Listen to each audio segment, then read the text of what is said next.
ఇవాళ గాంధీ భవన్ లో కాంగ్రెస్ ముఖ్య నేతల భేటీ జరగనుంది. ఉదయం 10 గంటలకు గాంధీ భవన్ లో అసెంబ్లీ నియోజకవర్గ దళిత బంధు కోఆర్డినేటర్లతో మాణిక్యం ఠాకూర్ సమావేశం కాబోతున్నారు. మధ్యాహ్నం 3 గంటలకు PCC chief Revanth Reddy, CLP నేత భట్టి విక్రమార్క వర్కింగ్ ప్రెసిడెంట్లతో భేటీ అవుతారు. రాత్రి 7 గంటలకు పార్టీ సీనియర్లతో సమావేశం కానున్నారు మాణిక్యం ఠాకూర్. ఇవాళ హుజూరాబాద్ నియోజకవర్గ బీజేపీ ముఖ్య నేతల సమావేశం జరగనుంది. పార్టీ వ్యవహారాల ఇన్ఛార్జ్ తరుణ్ చుగ్ ఈ సమావేశానికి హాజరు కాబోతున్నారు. హుజూరాబాద్ ఉప ఎన్నికల్లో అనుసరించాల్సిన వ్యూహాలపై ఈ సమావేశంలో చర్చించనున్నారు బీజేపీ నేతలు. సిరిసిల్లను సంపూర్ణంగా సస్యశ్యామలం చేస్తామన్నారు మంత్రి కేటీఆర్. సాగునీటి ప్రాజెక్టులు ప్రతిపాదనలపై ఆయన సమీక్ష నిర్వహించారు. వ్యవసాయ భూమికి సాగునీరందేలా చేస్తామని హామీ ఇచ్చారు. తెలుగు రాష్ట్రాల మధ్య మళ్లీ జలజగడం మొదలైంది. శ్రీశైలం ప్రాజెక్టులో తెలంగాణ విద్యుత్ ఉత్పాదనపై కేఆర్ఎంబీకు ఏపీ ప్రభుత్వం ఫిర్యాదు చేసింది. కేఆర్ఎంబీ మెంబర్ సెక్రటరీకి ఏపీ జలవనరుల శాఖ ఇంజనీరింగ్ చీఫ్ లేఖ పంపించింది. శ్రీశైలం ప్రాజెక్టులో అవసరం లేకున్నా విద్యుత్ ఉత్పత్తి చేయడం వల్ల నీటి మట్టం తగ్గుతోందని ఏపీ ఆందోళన వ్యక్తం చేసింది. నీటి మట్టం 854 అడుగులకు చేరితే రాయలసీమకు నీరివ్వలేమని ఈఎన్సీ పేర్కొంది. విద్యుత్ ఉత్పాదన ద్వారా వస్తున్న నీరు సాగర్లో నిలిపే అవకాశం లేదని, సాగర్లో పూర్తి స్థాయి నీటి మట్టం ఉందని వెల్లడించింది. శ్రీశైలం నుంచి విద్యుత్ ఉత్పాదనకు వాడుతున్న నీరంతా కూడా సముద్రంలో వృధాగా కలిసిపోతోందని, తెలంగాణ విద్యుత్ ఉత్పాదన వల్ల వృధా అవుతున్న నీటిని వారికి కేటాయించిన కోటా నుంచి మినహాయించాలని ఏపీ సర్కార్ తెలిపింది. విద్యుత్ ఉత్పాదన తక్షణమే ఆపాలని కేఆర్ఎంబీని ఏపీ ప్రభుత్వం కోరింది. తెలంగాణలో రైతు రుణమాఫీ ప్రక్రియ జోరుగా సాగుతోంది. ఈ మేరకు 3వ రోజు 32 కోట్ల రూపాయల రుణమాఫీ చేసినట్టు మంత్రి సింగిరెడ్డి నిరంజన్ రెడ్డి తెలిపారు. మొత్తం 11,435 మంది రైతుల ఖాతాలకు నిధులు బదిలీ చేశామన్నారు. రుణమాఫీతో పాటు ప్రభుత్వం రైతు బంధు, రైతు బీమా, 24 గంటల ఉచిత కరెంటు సరఫరాతో రైతాంగానికి వెన్నుదన్నుగా నిలుస్తుందని చెప్పారు. సాంప్రదాయ సాగును వీడి పంటల మార్పిడి మీద రైతులు దృష్టి సారించాలని మంత్రి నిరంజన్ రెడ్డి సూచించారు. రైతులు మార్కెట్లో డిమాండ్ ఉన్న పంటలను పండించాలని అన్నారు.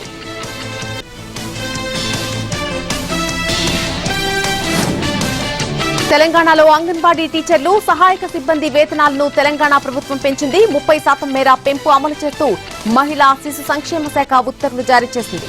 అంగన్వాడీ టీచర్ల వేతనం 10,500 రూపాయల నుంచి 13,650కి, మినీ అంగన్వాడీ టీచర్ల వేతనం 6,000 నుంచి 7,800 రూపాయలకు పెంచింది.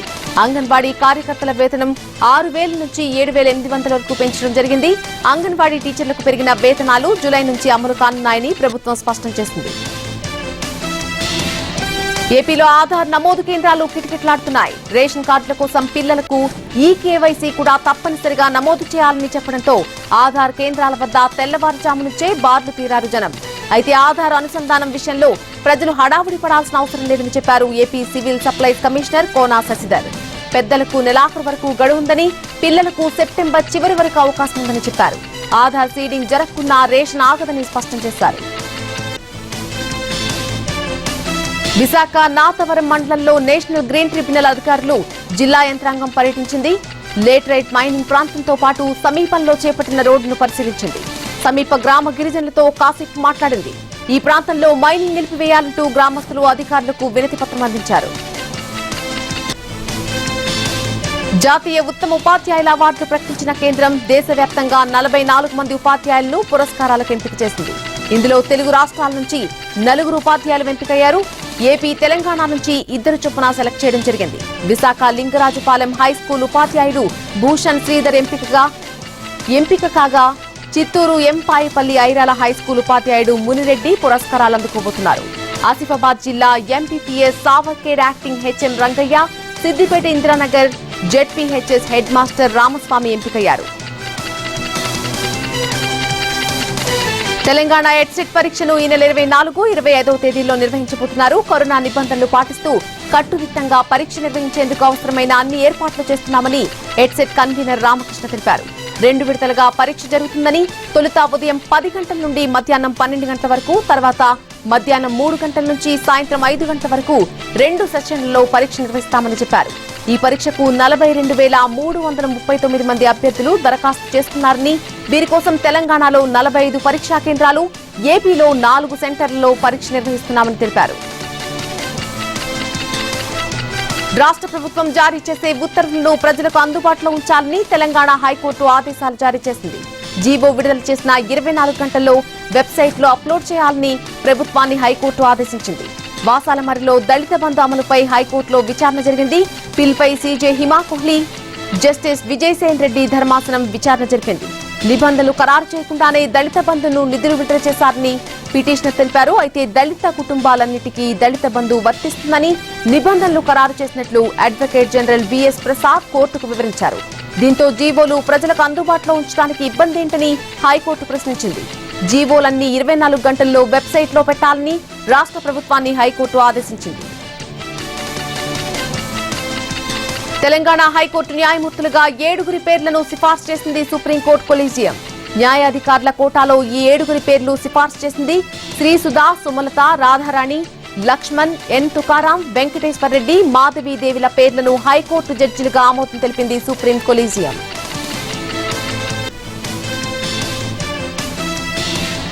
చట్టసభల్లో కలుగుతున్న అంతరాయాలపై ఉపరాష్ట్రపతి వెంకయ్యనాయుడు తీవ్ర ఆవేదన వ్యక్తం చేశారు.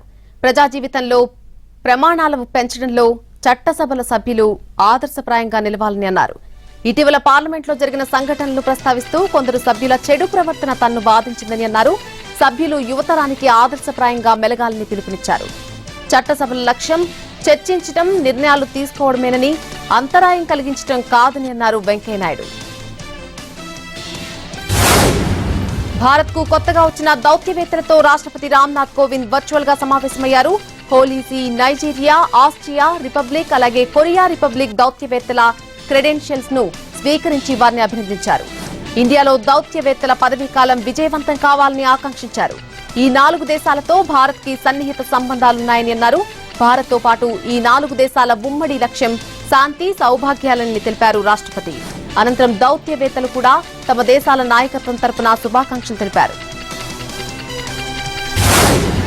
మాజీ కేంద్ర మంత్రి కాంగ్రెస్ ఎంపీ శశి థరూర్కు ఊరట లభించింది. తన భార్య సునందా పుష్కర్ హత్య కేసులో నిందితుల జాబితా నుంచి శశి థరూర్ పేరును తొలగించింది. 2014 జనవరి 17న న్యూఢిల్లీలోని ఓ 5 స్టార్ హోటల్లో సునందా పుష్కర్ అనుమానాస్పద స్థితిలో మృతి చెందారు. మృతదేహాన్ని స్వాధీనం చేసుకుని పోస్ట్ మార్టం నిర్వహించారు. ముందు ఆత్మహత్య చేసుకున్నట్టు ప్రకటించిన పోలీసులు తర్వాత ఆమె శరీరంపై గాయాలున్నట్టు రిపోర్ట్ ఇచ్చారు. ఈ కేసులో శశి థరూర్ ను నిందితుడిగా చేర్చి విచారణ చేపట్టారు. తాజాగా నిందితుల జాబితా నుంచి శశి థరూర్ పేరును తొలగించింది కోర్టు.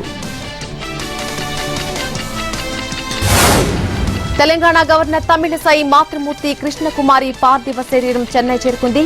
ఇవాళ సాయంత్రం చెన్నైలోని సాలగ్రామంలో అంత్యక్రియలు జరగబోతున్నాయి. మరోవైపు గవర్నర్ తమిళిసైకి ఫోన్ చేసి సంతాపం తెలిపారు పలువురు నేతలు. కేంద్ర హోంమంత్రి అమిత్ షా ఫోన్లో పరామర్శించారు. అలాగే తమిళనాడు సీఎం స్టాలిన్, పుదుచ్చేరి సీఎం రంగస్వామి, కేంద్ర మంత్రి కిషన్ రెడ్డి, హర్యానా గవర్నర్ బండారు దత్తాత్రేయ తదితరులు తమిళిసైకి తమ సంతాపం తెలియజేశారు. సమాజ్వాదీ పార్టీ ఎంపీపై దేశద్రోహం కేసు పెట్టారు. సమరయోధులతో పోల్చినట్టుగా చేసినటువంటి వ్యాఖ్యలపై ఎంపీ షఫీకర్ రెహమాన్ బార్క్ మరో 2పై పోలీసులు దేశద్రోహం కేసు నమోదు చేశారు.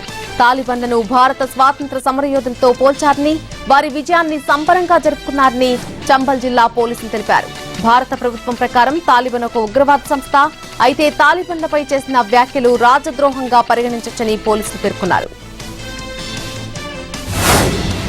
అవినీతి కేసులో మహారాష్ట్ర మాజీ హోంమంత్రి అనిల్ దేశ్ముఖ్ కు ఎదురుదెబ్బ తగిలింది. ఈ కేసులో తనపై సీబీఐ ఎఫ్ఐఆర్ దాఖలు చేయడాన్ని సవాల్ చేస్తూ ఆయన వేసిన పిటిషన్ను సుప్రీంకోర్టు కొట్టివేసింది. ఆధారాలన్నీ పరిశీలించిన న్యాయస్థానం ఆర్టికల్ 136 ప్రకారం కోర్టు జోక్యం చేసుకోవాల్సిన అవసరం కనపడలేదని చెప్పింది. హైకోర్టు తీర్పులో ఎలాంటి పొరపాట్లు లేవని ధర్మాసనం తెలిపింది. పిటిషన్ను కొట్టివేస్తున్నామని ధర్మాసనం తీర్పిచ్చింది.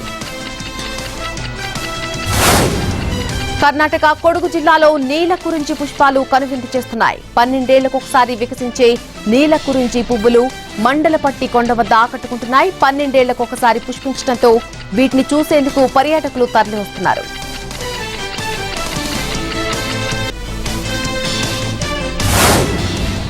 ఆయిల్ పామ్ సాగులో స్వయం సమృద్ధి సాధించేందుకు కేంద్ర కేబినెట్ కీలక నిర్ణయం తీసుకుంది. రాబోయే 5 ఏళ్లలో దేశంలో ఆయిల్ పామ్ సాగును విస్తృతం చేసేందుకు ప్రణాళిక రూపొందిస్తున్నట్లు కేంద్ర వ్యవసాయ శాఖ మంత్రి నరేంద్ర సింగ్ తోమర్ వెల్లడించారు. ఇందులో భాగంగా national mission on edible oils అలాగే ఆయిల్ పామ్ పథకం కింద 11,040 కోట్లు కేటాయించినట్టు తెలిపారు. ప్రస్తుతం పామాయిల్ సాగుదారులకు హెక్టార్కు ఇస్తున్న సబ్సిడీ 12,000 నుంచి 29,000కు పెంచుతున్నట్టు తెలిపారు. అలాగే 15 హెక్టార్లకు ₹1 కోటి వరకు సాయం అందించబోతున్నట్టు వెల్లడించారు నరేంద్ర సింగ్ తోమర్.